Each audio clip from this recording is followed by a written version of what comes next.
What's up everybody? Brian again with SoCo Customs YouTube. I think the title of the video says it all. Rough country seems to get ripped apart in the forums, and we think a lot of those people are very wrong.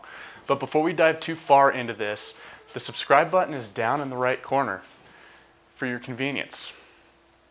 Just saying.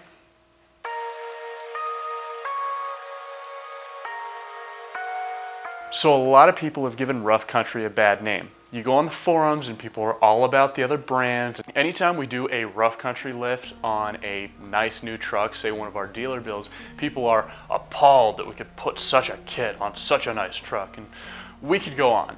They will type furiously while swearing that they once knew a guy whose cousin knew a guy that had a rough country kit fail during daily driving conditions.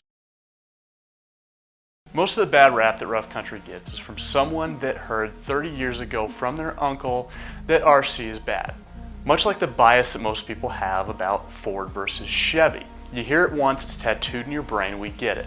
And hating on rough country is kind of like pineapple on pizza. I don't think that many people are vehemently opposed to it. The internet just tells them it's cool to hate on it. Now, rough country does have a bit of a rough past. 15 years ago, I'd probably tend to agree with many of these people that they remained a cheap brand through a lot of their past.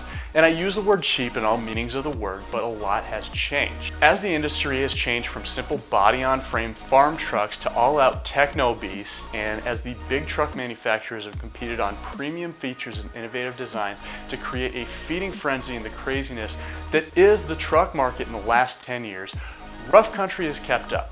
Their engineering and safety is on par with all of the premium lift manufacturers. If your local shop is trying to sell you a rough country kit, they're not compromising your safety or selling you a poor quality lift. You don't have to leave angry comments on their Facebook page, "Oh, I thought you were better than this." Now, I'm really good at breaking stuff when it comes to all of my other hobbies, and any rough country product I have been used has been great. Even in the rare case that we as a shop have had to warranty products, you can check out rough country's service ratings, and this process has been painless. I know other companies have their guarantees printed on their box. Makes a man feel good. Of course it does. Why shouldn't it? You figure you put that little box under your pillow at night, the guarantee fairy might come by and leave a quarter. Am I right, Ted? Now guys, not everybody has $10,000 to spend on a lift. Are there better kits out there? Sure. Are you discerning enough to know the differences between a rough country shock and a BDS NX? Maybe. Most of these builds are still daily drivers and will only see off-road like 1% of their lifetime. Probably on Forest Service trails I've seen Subaru Crosstreks conquer, and maybe one or two trips out to the more hardcore off-road areas like let's say Moab or Barstow or anywhere of the like. The most expensive base kits for rough country are $1,300, but the biggest mistake you can make is by saying that rough country doesn't do anything for the premium buyer. With the addition of their Vertex and V2 product lines, as well as their billet control arms, rough country can definitely serve that hardcore off-roader market. There are more premium brands out there, but from what we tested side by side, the Vertex is really close to these other premium remote reservoir brands. I have done some pretty intense off-roading, and even on stock twin tubes, I've only felt shock fade once. I only see two things that rough country has done, and I'm going to use very loose quotes when I say wrong. The first one is they haven't done much rebranding to distance themselves from the past. They haven't run away from who they were. The brand is still awesome for those that are willing to give rough country a chance. Your dollars will go a lot further.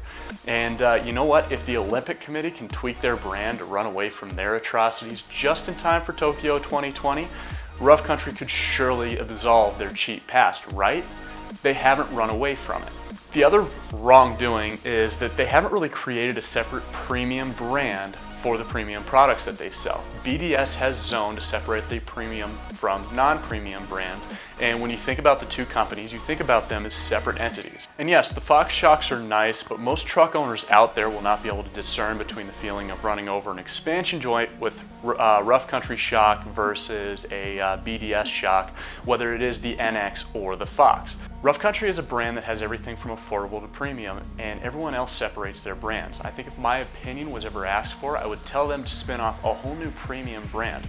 maybe Vertex could be a full brand and not just a product line. That's just my 2 cents worth. Brand loyalty is 100% okay, and that's why this industry is so fun with the trash talk between all the truck manufacturer fanboys, but the average driver will not know the difference between all of the kits. There will be different nuances between different brands and the kits that might work for different customers. Some kits will get their added lift from the increased size of a knuckle. Some will get added lift from an extended strut and an upper control arm up front. Some of these kits will use blocks out back, others will opt for an add-a-leaf. It's all about the customer and the features that they need.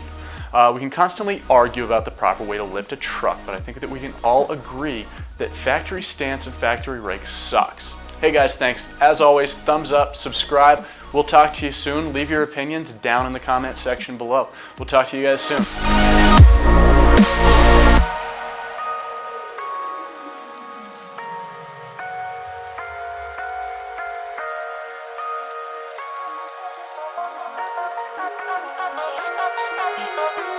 Stop.